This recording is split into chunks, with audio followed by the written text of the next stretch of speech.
to say that we are entrenched in systemic racism is almost like hyperbolically like understated. Absolutely. We're not entrenched. That's our culture is Right. racism. Right. Slavery is in the DNA of our Constitution. How do I know this? We've tried several times to like sort of write it out. Just tweak it. Yeah.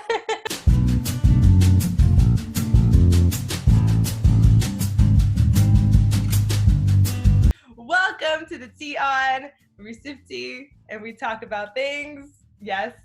You gotta show them the mug, honey. Yes. Oh, yeah. And we talk about things preferably that matter. And I think today, above all of the other subjects that I've been so blessed to explore, I think today is a conversation that really, really, really matters. And there is nobody that I would rather have this conversation with than someone with a mind that is just as expansive and as beautifully worded as yours, the very eloquent Reverend Doctor. So oh man, thank you so much. Woo! So, yeah. I'm gonna hire you and take you on the road with me. That was awesome. Truthfully, I'm going to let you introduce yourself because no one Sure. can introduce yourself better than you. But I will say that your art, and I was telling you this before, it's so beautiful to see somebody actively heal through their art and use your talent to really spread just so much joy and so much positivity and so much healing. So thank you for saying yes to your talent and to your passions. And yes, tell the people who you are. Absolutely. My name is Reverend Doctor Keith Rollins, but Reverend Doctor is really all you need to know. I'm pretty proud lately. These days, if you type in Reverend Doctor to Google, I am like the first thing that pops up right behind the definition of what a Reverend Doctor is. Yes. So, you That's know, amazing. and I didn't earn either of those titles. Yeah, Reverend Doctor is a musical act primarily, but it's really reverend to preach, doctor to heal. Yeah. My mission is in my name. The concept behind it is using music, the emotional power of music, to affect social and individual change, positively affect social and individual change. Yeah. I've been a musician for a long time, and the idea behind it was, this is my first solo project.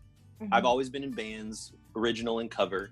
Yeah. And with this first thing, I was like, I want to be able to speak and have a platform that isn't necessarily Keith Rollins. So I created this persona that's like taken these eccentric parts of my personality and kind of bumped up the contrast on them in order to be a vehicle to be able to encourage people to love themselves. Beautiful. And to love each other, love their community, invest in their community. So it's a pretty lofty goal for pop music, but you know, I feel like pop music is actually a really underutilized thing in culture, in Western culture. Mm-hmm. It's seen as a way to like market, as a way to manipulate, as a way to create need, but it's not seen as a way to be able to incredibly influential, implement change. So yeah, I mean, because it's everywhere, it's popular music. So that's my goal and ambition behind Reverend Doctor. It's been a doubling down of trying to use my intellectualism and my voice and my experience, because I grew up primarily around white people and white culture. I grew up in a small town in the middle of Iowa. I lived there for 25 years. And then I lived in Minneapolis, Minnesota. I actually lived down in the 3rd for 8 years. I owned a house 3 blocks away from where George Floyd was killed, about a little less than 1.5 miles from where Philando Castile was killed. And that was really difficult, like, you know, with everything going on, not being there with my friends. You know, because that's my network, is still people like that. And then I moved to LA about 2 years ago now. And LA is really the first time that I've been around predominantly people that aren't white. Because even when I lived in Minneapolis, I was in a career, an industry, like tech. I was in the tech industry. And as you know, there aren't many women or people of color in tech. And so to say that I was the only black male at my company of roughly 750 people is 100% accurate. And that was You know, I mean, this is the experience of people of color that exist in spaces where you were an aberration. You were you were the first. Yeah, and what's crazy is that is so directly tied into the first question that I'm going to ask you, because I'm so excited to dive more into that specifically, because and since we haven't even introduced yet, but I'm sure by the title one can infer that today we're just going to be talking about, above all else, what's going on with this movement, with what I hope to be the goddamn revolution and uprooting of what's been systematically oppressing us for a very long time now, and hopefully have a way of talking about it where we see the healing in it, and where we see the light at the end of the tunnel, and uprooting racism. So the very first thing that I want to pick your mind about is because I was aware that you have predominantly been in spaces where you were the only person of color, where you were the only man. And I want to know if there were instances where that was intimidating for you and where that was empowering for you, I would say. You know, I don't do well with intimidation. I think the word I wouldn't use is intimidating, but lonely. You know, I was never intimidated in a group of people. However, I understand that you could feel intimidated. But the thing is that, I mean, I was born into predominantly white spaces. Obviously, my family is Black. My parents are biological. I'm not adopted or anything like that. But when we were outside of the house, those were strictly white spaces. Almost entirely white spaces. The only time that I would experience time in Black spaces was when my family would go down to Kansas City. I have a lot of family that lives in Kansas City. Shout out to my KC crew. And I remember going down there, and my sisters and I, we would get made fun of because of the way that we talk. So, I mean, even Black spaces weren't necessarily safe when you were, you know, a kid that is of like an in-between culture and heritage. You know, it took a long time that's a different conversation. I won't go down that tangent unless you have a question about it. Just like the weirdness of being a different kind of Black to Black people is its own which is thing, something which I'm sure we've all at some point experienced. Yeah, I mean, trust me, yeah. Oh no, I believe that your experience is firmly in that channel of like experience. The thing that the word that I would use is lonely, and it, like, the older I got, the more obvious that loneliness became.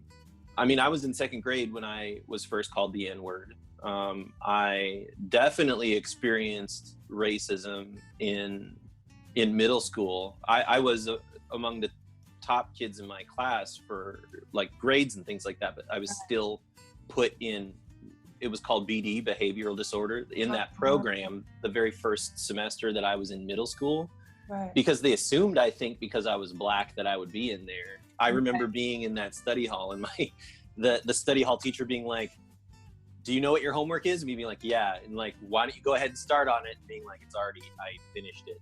And just being like, "Oh, well then read." Like, I already am. Okay. Let's do it. Ostracized. And like high school, I can't remember if we talked about this, Jazmin, but I went home this past February, and this memory had come to me.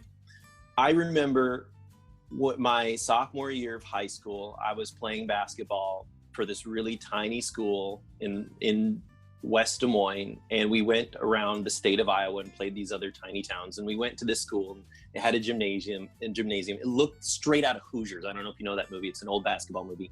Yes. And it was like this creepy old dank, musty, like curved dome top. Like, it looked like an old barn. This basketball court. And I remember people chanting racial slurs at me. This was like the first year I had decided to grow out the fro. My entire life, my hair was short until that point. And then I started growing it out. And the weird thing is that the longer my hair got, the more these white people shouted at me. And I was sitting on the bench, and like was taken out of the game for whatever reason. My coach is sitting right next to me. My team is sitting like all to my left. And there are parents literally behind me shouting racial slurs at me. And I'm looking at my coach, and I'm like, Imagine. You gonna say anything? And I look at the players, and no one says anything. Right. And just I remember, I had blocked out this memory, but it came back when I was home visiting. I got to play for the Black Arts and Music Festival, the very first one ever in my hometown, the Inception. And I just remember thinking that at that age, like, no one is going to stand up for me. Right. No one is going to align with me or protect me. The adults in my life are not here for me. I am alone in this. Like, realizing that I'm on the road near the Iowa-Missouri border, out in the middle of nowhere, by myself. And if they had decided to, and they wanted to do something violent to me, that if they weren't going to stand up for, like, racial slurs being shouted at me, what else weren't they going to stand up for? Right. And that, again, wasn't an intimidation thing. For me, it was, in that moment, I don't know that I actually processed it. I think I saved it for later. Yeah, that I don't in think adulthood, you could have even been capable of it, to be so young to understand, what was really happening there. Mm-hmm. I think that memory needed to resurface now. You know what I mean? Yeah. I don't think I was ready for it. And in college, it was a lot of realizing that even though things would happen to me, like being with my white friends, that they would be like, oh, that was weird. I never get pulled over for that. Or that's strange. I never get in trouble for that. And we're talking about situations with law enforcement. Right. And just like the frequency with which I would be pulled over when I was in Iowa. Right. And I've been in the passenger seat of people's car where they don't ask for the driver's license. They ask for mine, when we get pulled over. And it's these situations I realized when I was older that, like, even though my white peers were living this life alongside me, they weren't living my experience. Because at the end of the day, if they didn't want to give any more thought to what happened then in that present moment, then they didn't. And I can tell you for a fact that they did not think about those situations, because fast forward to 2016, and all of these people whom I consider family to me, like I would happily die on behalf of them. Yeah. They were reaching out to me saying, okay, it's clear to me I don't know anything about race in America. What do I as a white person do? And that was one of the first articles that I wrote that got published. What can white people do about systemic racism is the title of it. And it really seems like one of them, you know what I mean? That was on the list. Yeah. And so it was another wake up. It was a slow revelation to me that all the people that I have been closest to have not been closest to me. So that's what largely the experience of growing up Black in white society and white culture, without even, because my family loves me and they care about me, and I know that. Yeah. But they can't follow me everywhere. And not only that, but they're not my peers. They're not my friends. They're my friends, like we kick it, but they're not my friends in the sense that, like, we, my sisters and I were all very different people. And so these people that I thought I had this commonality, this shared experience with, it turns out that I was completely alone in all of my experiences retroactively, which is I'm still processing in it. I'm 36, I'm turning 37 this year. It's something that as a grown Black man, that I'm still coming to terms with as far as what it actually means. Of course. Haven't fully processed or assimilated that experience. Yeah, and I think it's something that over time, I think you're still going to have to allow yourself to sort of deconstruct, especially with such traumatic memories that have found you at such an early age. You know what I mean? I think there's alongside that, there's a lot of inner child healing that needs to happen. So, but thank you for sharing that, because it very well and seamlessly leads me to the next thing that I wanted to bring up, which is that, with the people around you that are right now are actively stepping to the plate when it comes to recognizing and taking accountability, how can we find the balance between, or what is your perspective on how we can find the balance between remaining unified while holding each other accountable? Because I think it's very quick to see how these these conversations can go left, and how people can very quickly get defensive and quickly feel like, you know, there's fingers being pointed. How can we balance that? So this is have a perspective. What's that? It's a loaded question, but if you have a perspective on it or an outlook. No, I don't. If it's loaded, that's dangerous, because I can't find a bullet. For me, you know, the thing that I emerged from this whole emotional trauma of, you know, because I haven't watched the video. I won't watch the video of George Floyd's murder.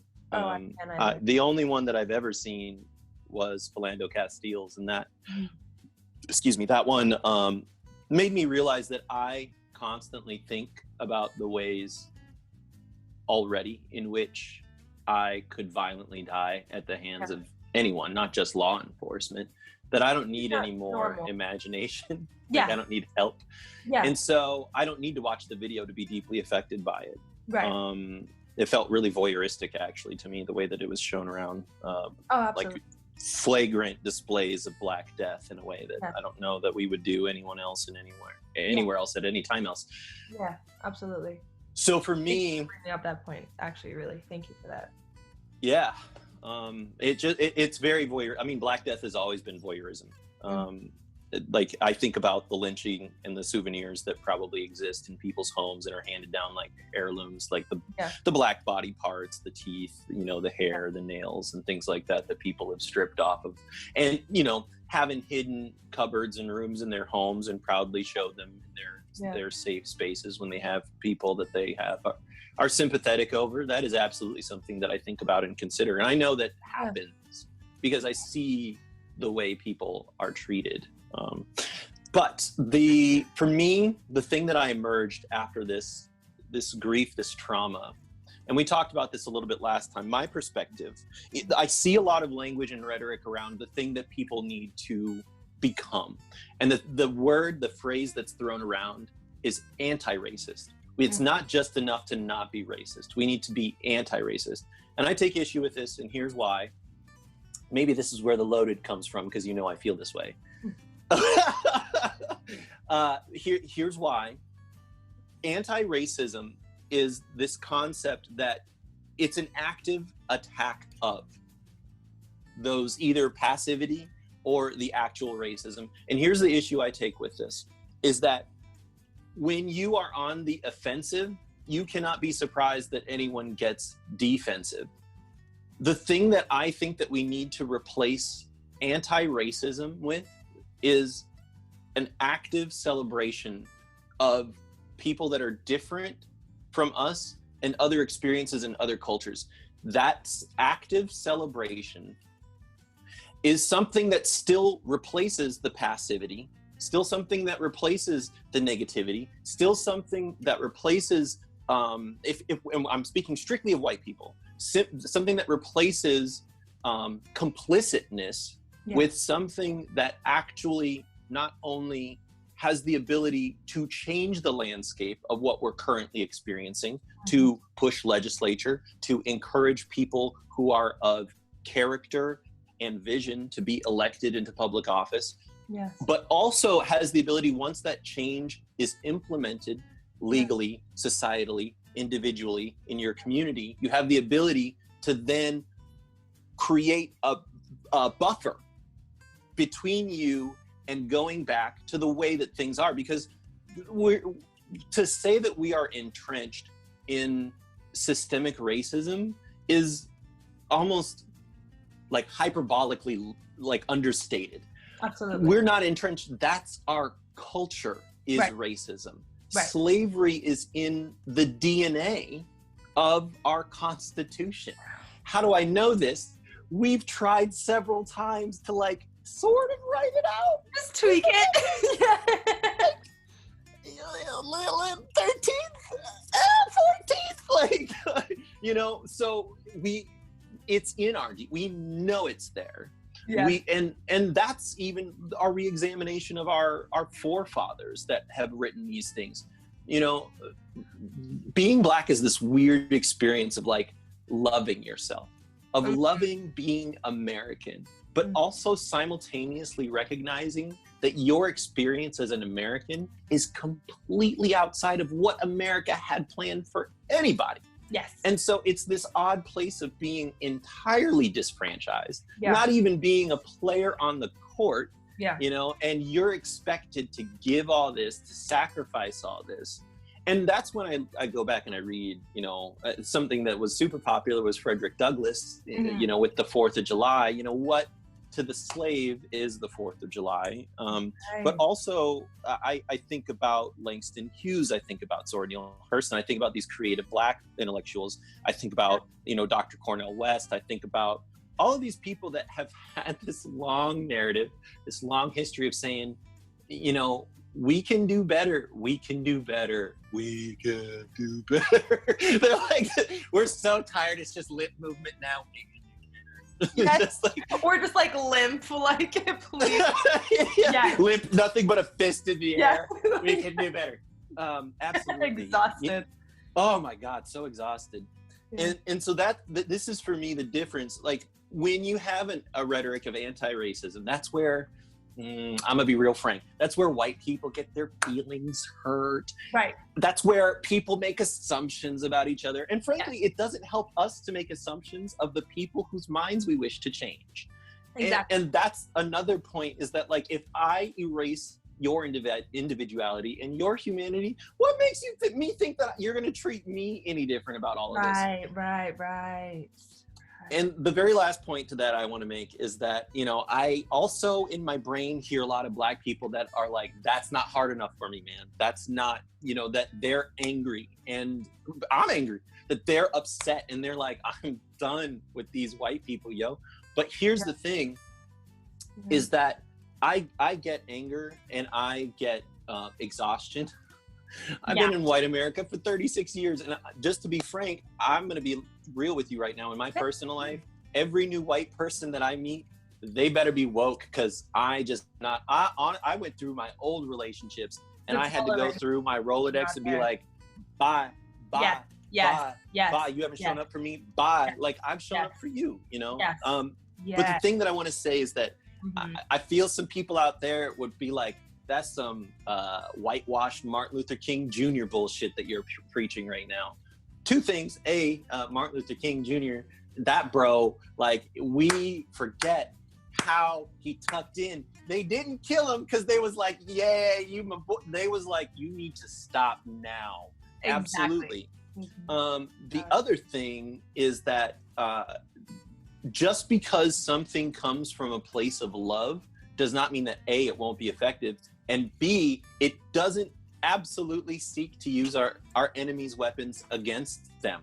Right. If you react in love, in compassion, if you are listening and present and attentive, like where does anger go if it can't be unloaded on you? It implodes on itself. These people, they're not upset at Black people. They're upset because of all of the things that this country has done to them as well. And that's another truth that Black people have known a long time. Right. You know, that we recognize that this is all just a game. Like, they get to have that feeling of catharsis when it becomes us versus them. And we can put all of this, all of our poverty, the rampant drugs in our community, the homelessness, the hunger, the joblessness, the humiliation, and we can point it at Black people, and the people up on top, as they fall down, they just keep consolidating the money and the power and the money and the power and more and more and more. And they're like, well, look at the immigrants and the Black people and all the people on welfare. And you're like, that's not what's really going on here, you know? Right. So sorry I talked there for a while. Maybe that's no. Oh my God. Who cares about the question, honestly? Who cares? Because in one way or another, you answered it. And it's funny because usually with these interviews, I'm able to contribute my piece. But the truth is that I don't think there's a single syllable that I can even say that you haven't already touched on, which is that our culture is racism. I think that was something that I just cannot forget that you said, because it is so deeply embedded in the truth. And the matter of, you know, I just really want to empower people to really weed out the people in their lives that are not doing it for them. Like you mentioned, I mean, I've unapologetically gotten rid of not just people who have been silent, but people who have felt empowered through their performative activism, which is a word, honey, because I do want to talk about that, because I think since you and I last spoke, performative activism has skyrocketed, and it's insane to me to see these things that society thinks matters, like the antebellum changing their name, and or changing, you know, the name of Lady A. Lady A, sorry, Annie, and changing, you know, the name of master bedrooms, you know, in homes, and it's insane to. It's offensive, because it seems like it's just making a mockery and a joke out of what the fuck it is that we're actually fighting for. And so I do want, and while of course I'm excited for the narrative to change in whatever way it can, I am curious to know just your perspective on how, you know, this revolution playing out, because it's played out in so many times, in so many cycles, obviously throughout history. So playing out in the era of social media, where a black square is a form of activism, and where things like this are, you know, deemed as, you know, well, look at what we're doing for you guys. You know, what is your perspective on that? Do you think it is helping, or do you think it's a load of bull? I mean, frankly, we're at a point in a culture where it's more important how we appear to others than what the truth actually is. And when you have our youth, was it 2 years ago? There was a study, it was actually finally released. It was like, yo, straight up, social media for like developing minds, it's pretty much like smoking. The rise of depression, of anxiety, of poor self-image with social media has been proven. And what this means is that there's no real connection happening. Like, even though it's a pandemic and kids aren't able to interact with each other, even when they do interact through these platforms, whether it's TikTok, Instagram, Snapchat, whatever new thing is out there. I'm an old guy. The fact of the matter is that these people aren't connecting to each other in any kind of real way, but that matters. And that's a deeply troubling thing for a couple of things, because they don't necessarily have the ability to discern, like younger people, the difference between performative, like their performance, and who they are as an individual. That's something that's conflated. How do we know that? That's literally what the numbers tell us. That they don't know that they don't know that they are loved, because their idea of feeling love is likes, is clicks, is ad dollars, is revenue, is there being like a status around them.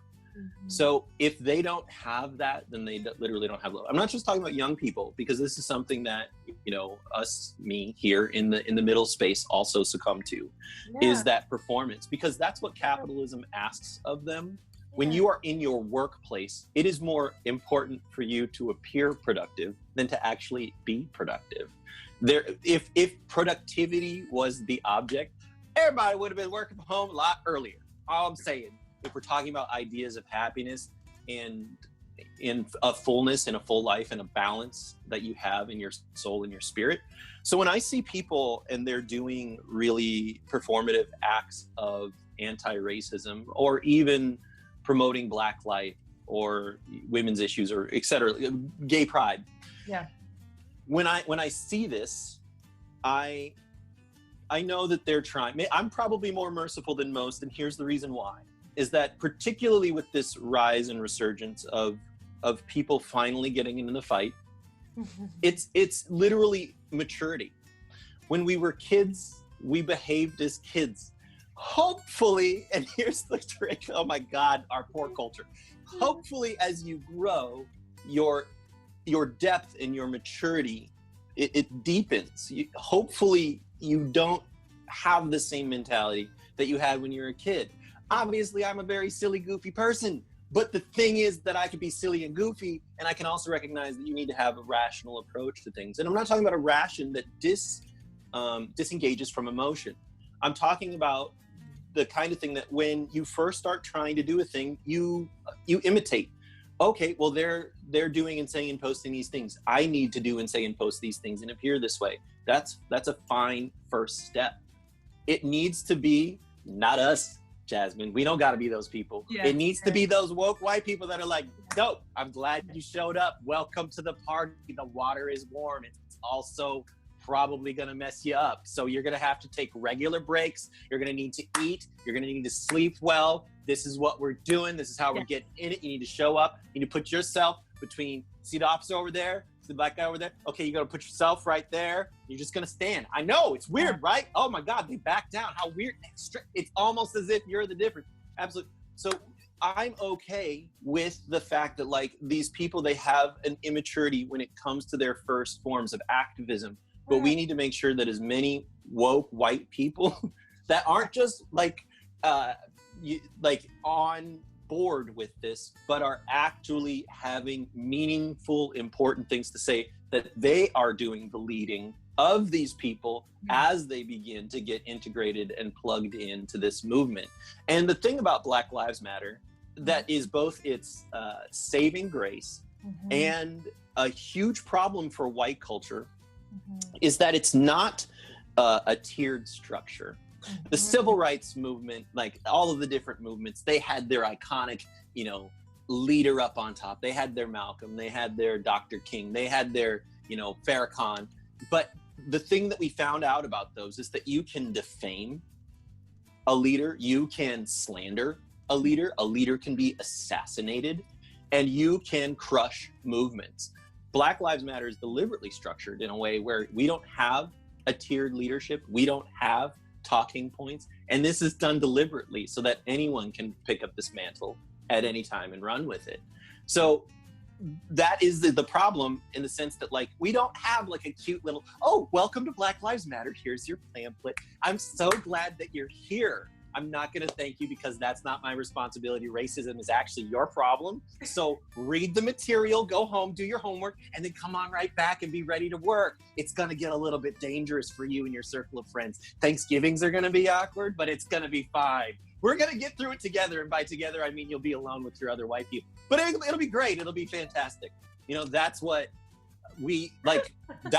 We don't have that. We don't have that kind of format. And so honestly, it needs to be white people creating that. So, I don't know what kind of demographic you got, Jazmin. Hopefully you got enough people out there that are honey, I'm white and I'm watching this and it's kind of rough. Am I triggered by him talking about white people in this way? Is it me? It's me, isn't it? You need to You need to hopefully they'll hear it and it might rub them the wrong way. But honestly, that's the thing that needs to happen. Like, this isn't our problem. This isn't our fight. We're not the ones supposed to be coming up with the material. No. Like how can I as a black person, even with all my experience in white culture, tell you how white people should behave?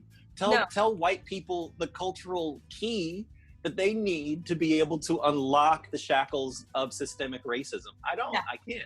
And also, it will drive you fucking insane to do what feels like try and explain to somebody why they should be at the very least empathetic. So I can understand why that would, 100%. And if anyone is feeling uncomfortable with hearing this conversation, then you need to be feeling uncomfortable. You need to be comfortable with feeling uncomfortable, because that is how we are gonna do this. And what I think is so important that we should talk about is, while I think the media's display of what's going on has slowly sort of diminished, protests haven't stopped, and people have not stopped actively working, actively uprooting. I remember the first time we spoke, you said something along the lines of like, it's a marathon, you know what I mean? And so we do need to, I think what is really important to talk about is just how to actively heal while actively fighting, because we do need to honor ourselves when we need to sit down for a second, because this whole absolutely thing is exhausting mentally, emotionally, physically. So, and you even telling me right now that you're sort of like coming back out after stepping away for a second. How can we do that? And how can we, because it's so crazy, and I'll finish the question so that you can answer, but sure. I saw somebody sharing that they felt so guilty, someone of color, that they felt so guilty about needing to log off because they felt them inadequate, and that was making them not play their part in this. And I was like, honey, you cannot be pouring from an empty cup. We need the healthiest version of you in this war. You know what I mean? So let's speak a bit about how we can, like I said, actively heal while actively fight. You know what I mean? Yeah, and it looks different for everyone. I was just literally talking about this to a friend of mine who was speaking from the white perspective, and they were telling me they deliberately didn't post anything about resting or taking breaks because they think that now is not the time. And I told it to them this way, is that I am a self-interested pragmatist. I need as many healthy white people out there that are actively doing the work. I don't expect you to go from being a couch potato to running that marathon that we talked about. There has to be a ramping up. There has to be a conditioning that begins to happen. I made it 36 years before I needed a break. And then when I needed that break, I really needed that break. As far as like taking a step back and investing in myself and giving myself the opportunity to heal. So the very first thing is that as far as guilt goes, whether you are black, brown, or white, you need to recognize that no one can sustain anything in perpetuity. We are not designed that way. This is a lesson I've had to learn several times in my life, and not specifically about this issue, just me as an individual. I am naturally long-suffering, I think, in my personality, and then when I break hard. And so the very first thing, so I've talked to the white people, let's talk about black people now. I can't remember if it was with you, Jazmin, and I talked about this, but I know that I was talking to someone about this recently. Oh, it was one of my friends that I have back in Minneapolis. I said that, frankly, we need as many healthy, whole black people as we can for the revolution. And we need to get there any way we can. I know something that you and I talked about was therapy. You know, this idea of therapy within black culture is, I don't know if it's a taboo, but it's definitely a thing that people feel some kind of way about. Or at least, 100%. Yeah, it's a thing that people feel some kind of way about. And it's probably because, honestly, therapy is one of those things that, I mean, if you're doing it, you're rather affluent. You know, I mean, I saw this comedian. I think I told you about this. It's so funny. I cannot remember his name. I wish I could I can absolutely find the video and I can send it to you so that we can have the link below, because he made such a great point. He grew up in South Carolina, and like was living in New York. And he's like, when I tell my New York friends, like, I'm going to therapy, like, he's a black guy. He's telling his friends, his other black friends, like, it's Friday night. They're like, what are we doing? He's like, well, I can't go out. I'm going to therapy. And they're like, therapy? Which club is that? What's their dress code? What's their dress code like? And he's like, no, I'm going to therapy. And they're like, but for real, like, slide me that. I've not heard of that club. It sounds dope. And he's like, no, I'm going to therapy because I have issues with my father. And they're like, oh, look at you boasting about you got daddy problems, like that you have a daddy, you know. And that was the joke, this idea that like we have a lot of other needs before this idea of investing in mental health. And that's a conversation that needs to be redirected and changed.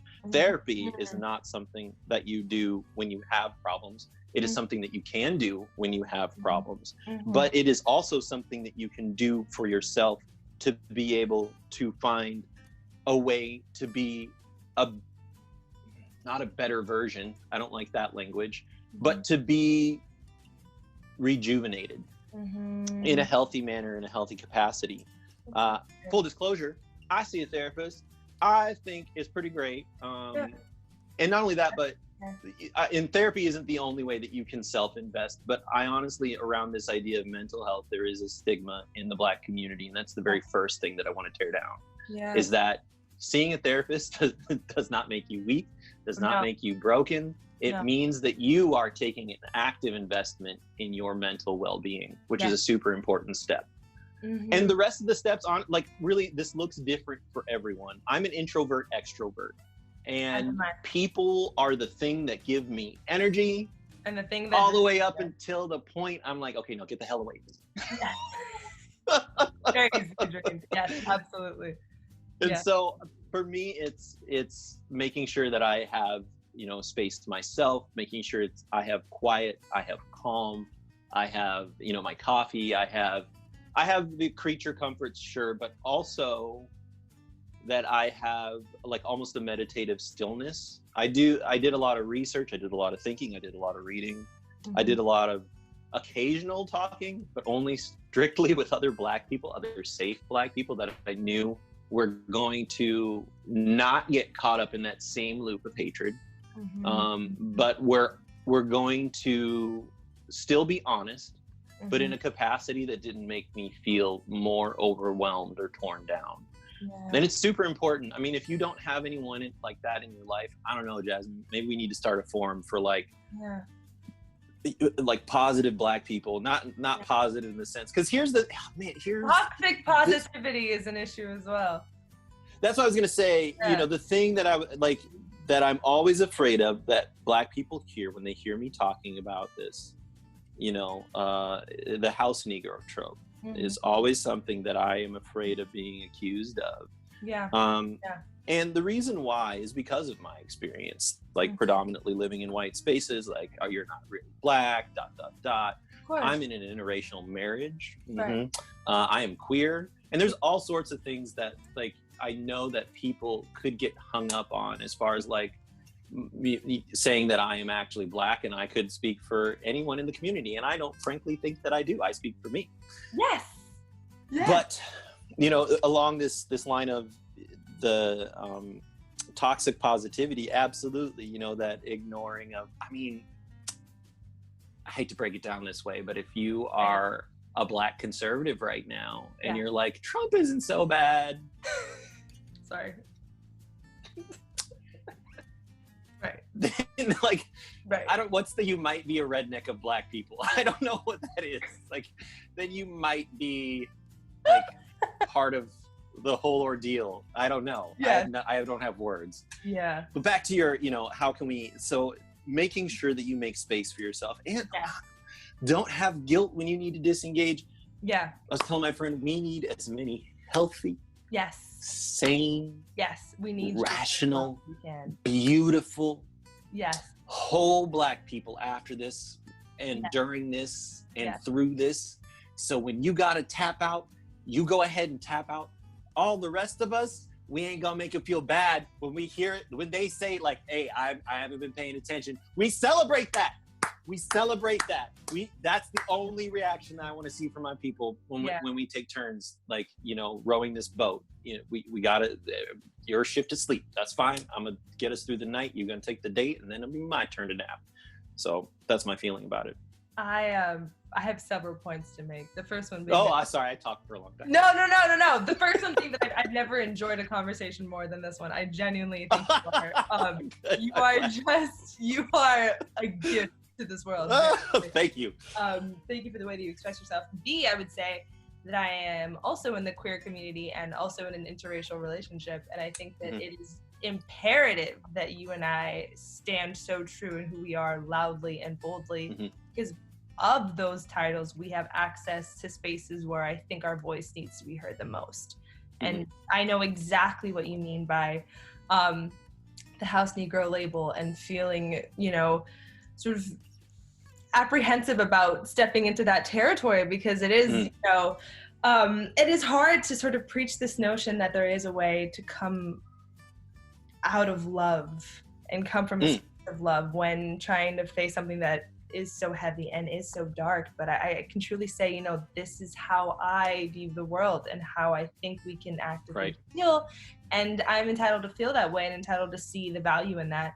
And lastly, I would say that therapy is something that I've been doing for a very long time, and for it to be still part of my life during this pandemic and during this like civil rights movement has been a saving grace. And if there's anybody who at some point is still apprehensive about prioritizing their mental health in a way, and at that capacity at the very least, you know, with a professional, though that stigma is something you've inherited. It's something you were taught and mostly in the Black community is something that comes from, it's a generational thing. A lot of parents, you know, are kind of like, boy, you ain't depressed, you know what I'm saying? Or take a walk and erase it, work through it, you know what I mean? Because go ahead if you're gonna say something, because like from a merciful perspective, here's the reason. They not only mental health, but honestly, the healthcare industry largely ignored the experiences of Black and brown people and women. If you are a Black woman walking into any doctor's office, even right now, oh my God, be prepared to be completely ignored. Yes. Your pain completely overlooked. Yes. Your experiences completely dismissed. Yes. If you are a fat Black woman, if you're a queer fat Black woman, like, forget about it. Like, the doctors just, I can't imagine. Yeah. And so I have 4 sisters. Like, I just from the outside observe these things, and I'm like, man, holy like, so in fairness, the reason why this is generational is because like they like going to the doctor was a dangerous ordeal when you were a person of color, largely, and not only that, but honestly, you know what's worse is knowing that you have a problem and seeing the doctor and them gaslighting you and telling you that there's nothing wrong. Like, your despair falls out the bottom, you know, when you hear that. My partner has chronic migraines. The first doctor we went to was like, sit in the dark, it'll be fine. We're like, you're not helpful. And we had to see, I think, like 2 or 3, possibly 4 different doctors before one was like, like every day? That sounds like a lot. Just being like, well, so maybe we could do something about it. And so, you know, but like every doctor we saw where they were like, you're fine, you know, she just sank further into this dark place. And I was like, I was like behind her, like looking at the doctors like, please, like, you're gonna leave me with this, bro? Like, for real right now? Do you recognize I have to take this sobbing woman home with me now? Thanks a lot for that. Oh, Jiminy Christmas. Give her sugar pills or something. I don't care. Just be like, these might help. I'm going to refer you to a specialist, and then send us on our way. So that I just wanted to say that because, you know, there's a reason why the Black community behaves the way that we do. Like, it's not just simply like, haha, we're foolish. Now we have to undo the trauma that's been done to us. Exactly. Like, committing to actively undoing the trauma. And I think another aspect of that as well is what the general image of a therapist, what that looks like. And it's typically a white man, and it's typically an older white man. And so I think we need to uplift more Black mental health workers. And and I'll link this below, but I have an interview with a Black therapist who's a millennial.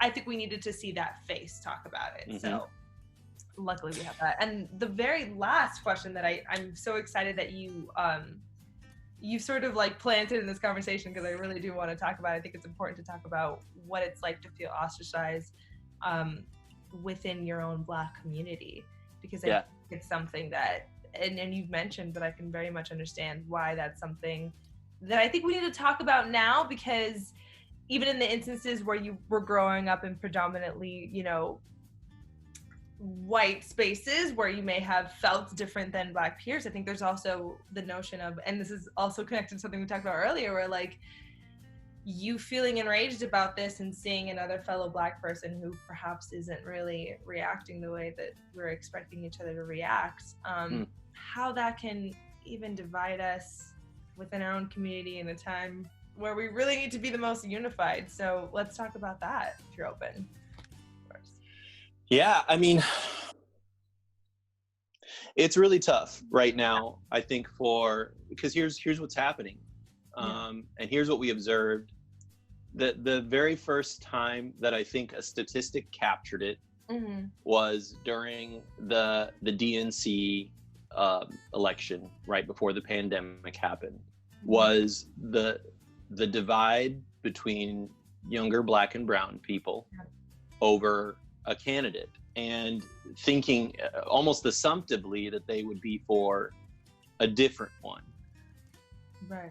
There are all sorts of different ways that the Black community is divided. I mean, you and I being a part of it, we are very well aware that Blackness is not a monolith. Well, of course. But the trick is in recognizing that if you are a Black or brown person, even if you are among the conservative people, and I'm not conservative or liberal, beforehand.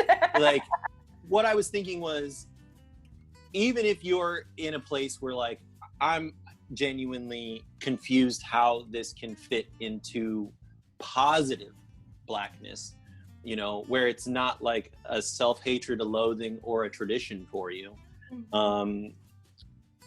That's what I'm talking about there. There's all sorts of ways for us to be Black, but if we're to remain positive within our communities, beginning to recognize that we need to make space for each other. And I know maybe you didn't want to talk about this, or maybe you didn't know I wanted to talk about this. Yeah. But one of the very first places to address that is toxic Black masculinity. Yes. And the way that it really has made itself clear, even before the election. Like it is not difficult to find Black men that are like, Donald Trump, don't care. Like, it doesn't matter. Like, that guy, he's just as good as the rest.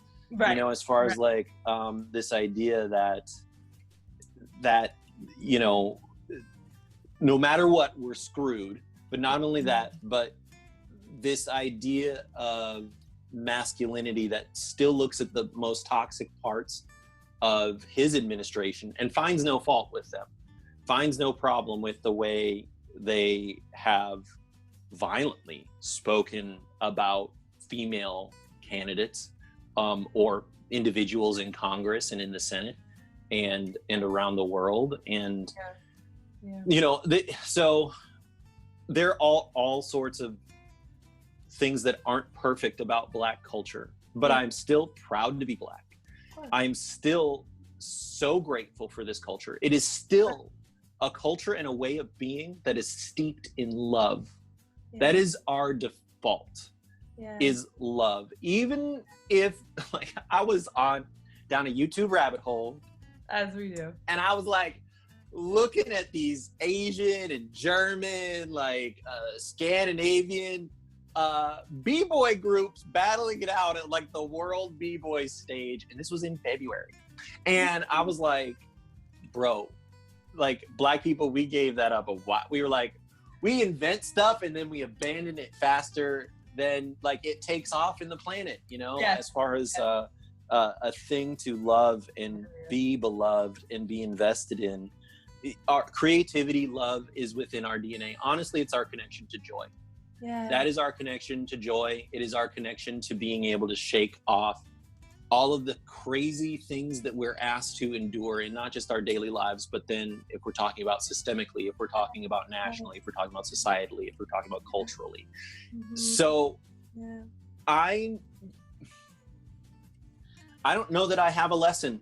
I think that the important thing is for those of us who have a clarity around the love that has been shown to us, or the love and affection that we have in our hearts, to be able to react to those more militant people with also love. Because this is a point I was going to make earlier that I forgot I wanted to make. It's not that I don't believe that there is not a time to be out in the streets or carrying guns. Right. You will never find Reverend Doctor. I do not own a weapon. I will not own a weapon. I am not someone who personally feels comfortable with violence or participating in violence. But I can 100% recognize that there's a point at which a people can only be pushed so far before they push back. Yeah. And so I have, you know, all respect for the people in the streets with guns. I'm talking about the Black people, just to be clear. Oh, obviously. Duh. In case I didn't want somebody up in the comments like, that's why I was on the steps asking for them to open up the government because I want a haircut. No, I'm not talking about that. I'm talking about absolutely those people that have been disenfranchised, for whom, like Trevor Noah said, that societal contract has been broken, and they don't have any reason to try to protect anything. Like we didn't burn the flag. Black Americans love America. Because we love ourselves and we're American. Nowhere else, and I'm sure you're the same way, Jazmin, nowhere else is my story possible. I'm mostly European in heritage. Like my last name Rollins is English. My Irish heritage is the only heritage that I have that I can trace back genealogically. Like I'm English I am also Native American. I am Pacific Islander. I am West African. I'm like 40% European. I'm like 30% West African. And the rest of it is just, and so here's the thing is that like heritage is this weird mishmash of a thing. My story is the American story. My ancestry has like the conquistadors, the colonists, the slave owners, the slaves, the people that were wiped off the land, all in my story. Death all in one person is in my story. This isn't like, there's nothing more American than the story of violence and slavery. And that every side of it is in my culture, in my DNA. And so I still identify as Black American. I'm proud. I love America. Dr. King said it best. I love America. And that's why I love America enough, and I'm paraphrasing, to critique it, to have a critical opinion of it, to say, I love America, but we can do better. Yeah. We can do better than this for each other. Yeah. And so that's what I would say to the Black community. We can do better for each other than this. Yeah. That honestly, you may say that I'm a house Negro, and you may be angry at me because of the relationships that I have and the way that I choose to live my life. But the one thing that you need to recognize right now is that I, as an individual, I walk into town in red states and blue states, both. They love me in the red states. I walk in, and my message to them is that they can love themselves if they wanted to. That they could allow themselves to be let off the hook for the crazy things that they've done. Yeah. And that they can heal from the things that have been done to them and that they've done to others. And I absolutely believe in that path of healing is one that is able to recognize that if they have felt like an other in their community, how much worse have they treated the people that they actually see as others. That it is difficult to dehumanize someone with whom you empathize. And teaching them that healing and that empathy is the thing that's gonna get us through this. So, I mean, frankly, people have always tried to rob me of my Blackness, of my maleness, of my, all of these different things. What's that? Of your Black joy, of anything. Of my Black joy. And white people have tried to rob me. You don't talk or act Black. And I'm like, how many Black people do you know? Like, what are you even talking about right now? Is there a way they make us from the factory? I don't know. And so, I'm not afraid to be criticized, to be singled out. I would rather it be me because I am 100%. I'll put it to you this way. Here. There is, if I am not Black, where I, every day of my life, have been reminded in humiliating and disgusting ways by people I love, I call friend, I call family member, I call teacher. If I haven't owned my Blackness, I don't know who has. Right. That is the thing that I would say to those people that claim that I am not Black and I am not a Black man. So. Oh my God. Dagger to the throat in the most beautiful and like poetic way possible. Absolutely. And I think, and you just, and what a beautiful, beautiful point to make while ending it really is just so much of our collective healing is rooted in our own individual healing. And I think when we are purposeful in stepping into our own self-love, I think that is the first step in really bridging the gap and getting us to where we need to be. Absolutely. Thank you.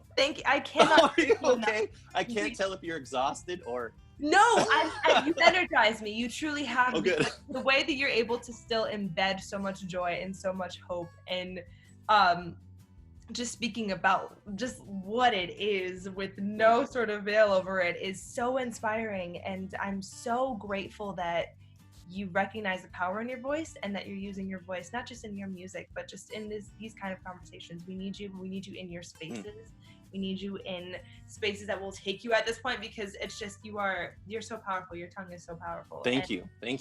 Oh no, it's the most. We lived through it, man. I'm just lucky enough to try to articulate it. Yeah, and you do so eloquently, and thank you. Yeah, and we're gonna, I don't know, just the last thing is that we're going to get through this, and we're in it together, and we're all feeling it. And when you need to take a break, when you need to reach out to somebody, when you want to cry, when you don't feel the hope, know that you're not alone in that, and to really honor it. This is so much of this is not yours. You know what I mean? This is we're undoing centuries worth of stuff, and That's been the biggest thing. You know, I'm down here in Long Beach in California, which is like the greater LA area. And I have to be honest, I did not know this many people live down here. And the reason why, what I mean is that like when like the marches are happening, which they happen almost every day here, even still. Yes. Just beautiful. Man, everyone, it's mostly white people. Yeah. You know? Yeah. And that's what we need to recognize is that, okay, they're in the streets. They're doing their job. A lot of them are showing up. Yeah. And that's important. And recognizing that this needs to be the new normal. That whether you're marching in the streets or you're stalwart in your opinion of, you know, what the bare minimum a candidate needs to have before they take office. There's some clowns in office down here that everyone's like, oh, I didn't know. Is that what they're about? Well, because of the marches and the things that they say during them, and they're like, oh, by the way, this police commissioner or chief, or you know, this representative, they're a large part of the reason why these things are this way. And everyone's like, yeah, no, that's not okay. and the good representatives are like trying to as like much as possible legislate things so that those really terrible people don't have power, because they're like, bro, every time you get on the mic you say something crazy and then all of us have to take responsibility for it. You just need to like lay low right now. It's gonna be fine. And we are gonna get through this. I absolutely believe that. And not just in a way where it's like time's gonna keep marching forward. I think what's happening, I don't TikTok, but I'm on TikTok occasionally, and I'm like, man, I'll tell you what, there are some people, little kids, that break this stuff down, and I'm like, whoa, she tucked in. They'll say things, and I'm like, oh my God, this little white girl, and she's like talking to her dad, she's filming herself. Dad, you know that's racist, right? And we've all seen that one, but I'm talking like that's a regular occurrence. So is it? Like, it is. Oh my God, I'm like breathless watching these children. Yes, if I have hope in anything, it is this upcoming generation that I feel so awful that they are experiencing so much in such a short amount of time, in such a way that is within the palm of their hand, that is so overwhelming, and it shouldn't be expected of them to uproot what it is that we're doing right now. But I will say that I'm so glad that they are molding our future. I really, really, really do. I mean, Dave Chappelle said it. He's like, I am happy to be the passenger. I'm in good hands. Like with you driving the car, you know, I am also okay with that, because you know, this movement is a young people's movement, and it's gotta be, you know, we gotta take my generation and later to task, frankly, and hopefully these kids have the means to do it, because we know they couldn't afford college, so hopefully they have a little bit of financial room to be able to like, oh man, survive this pandemic, unemployment. Oh, let's not even. I'm sorry, I brought up these I'm like, hold on. I gotta wipe this tear. I'm so. I know. Listen, today's my rest day. That's all. There you go. I'm laying down. Mama's laying down today. I absolutely get that. What can we expect from you? What is it that you're working on? Have you been able to create anything out of all of this chaotic energy that has probably pulled a lot from you? Because I think we need it. So I've been doing a lot of writing, and I have I am writing an essay. It's called Racism and Joy, and the idea is taking that concept of not letting the line be, rather it used to be tolerance, and then it was acceptance. We just need to accept each other, and now it's anti-racism.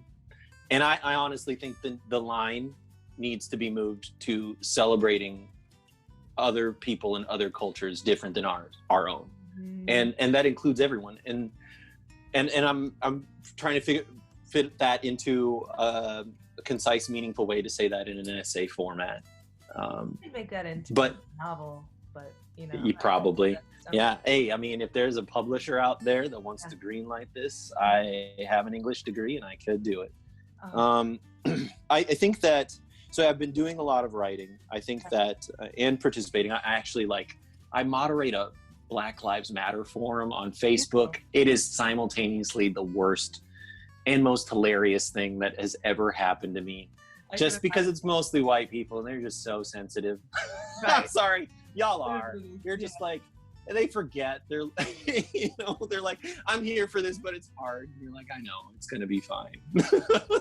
You know, and I'm laughing, and I think the reason that I'm laughing is not because I'm not without mercy or empathy or understanding, but because, you know, I recognize that this is a continuum, this is a process, and that we're all, you know, we're at the stage that we're at.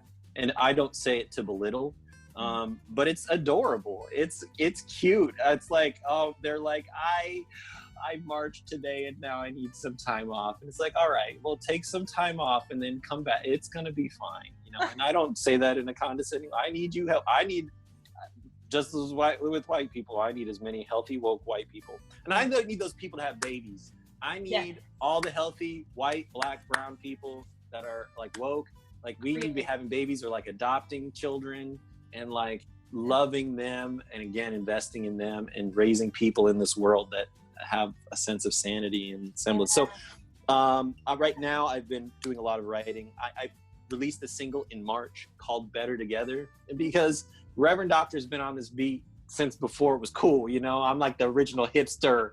But for real, for me, the whole concept behind Better Together is exactly like the title says, is this idea of a shared suffering, a joy in that suffering, and this idea that just because we're on different sides of an issue doesn't mean that there's a way that we can work together to make this improved from what it is. I also have a song called Dance Warrior that was released late this last year, and that is based on Maya Angelou's poem, I Know Why the Caged Bird Sings. This idea of, once again, joy and suffering is a really central theme. I've been working on a lot of music. I hope to have my EP actually done by now. But like I said, I mean, I retreated, you know, I needed to invest in myself. And also I'm rethinking about how to do things, how to be Reverend Doctor still in a way that is important. So if people are out there and watching this and want a guest speaker, I would love to come and share my opinions. I have lots of them. I clearly will not hold them back. Clearly. So, I mean, that's mostly what I've been up to. I hope to have more new music soon, but it's been a lot of writing. It's been a lot of reading. It's been a lot of meditating. It's been a lot of self-investment. Beautiful, beautiful, beautiful. And we need that. We need that from you. And you are just such a bold and bright lantern in what can feel like a very dark time, but there's light at the end of the tunnel, and you are part of it. So thank you for standing in your part of it. booth. Yes, thank you. Honestly, I'm doing my best too, child. Yeah. But you are. Yeah. I just thank you for lending your voice to me today and doing what it is that you are called to do. You're so in your purpose. And and if you're watching this, I hope you feel empowered, feel triggered. I hope you feel something. I think provocation. I think we just need to be feeling right now. I think that is what's going to make us the most human, and that's what's going to really bridge the gap. So you know where to check me out. Instagram at Jazmin Kylene, lalilaluna.tv, on YouTube. Where can they find you? Let them know. At _Reverend Doctor on Instagram. Honestly, if you go to my website, reverendoctormusic.com, you're going to go, that'll lead you to all my socials. I'm most active these days on my Facebook because I write a lot more. Most days the afro isn't quite to form, so I'm not taking as many photos these days. I don't go anywhere. That's a whole other conversation, because some people are going somewhere, and I'm confused about it. No, but that is a whole other conversation. So yeah, my Instagram isn't as active these days with my thoughts, but I do have a blog on my website, and that's where I publish a lot of stuff. But also I have a Medium profile. Yes. So if you search for Reverend Doctor, you'll find me on there as well. Or Derek Keith is my pen name. So yeah, you can look me. I write. The last thing I wrote was a letter from your token black friend. And it was just my feelings on, you know, all of these people that were reaching out to me right after George Floyd was killed. Yeah.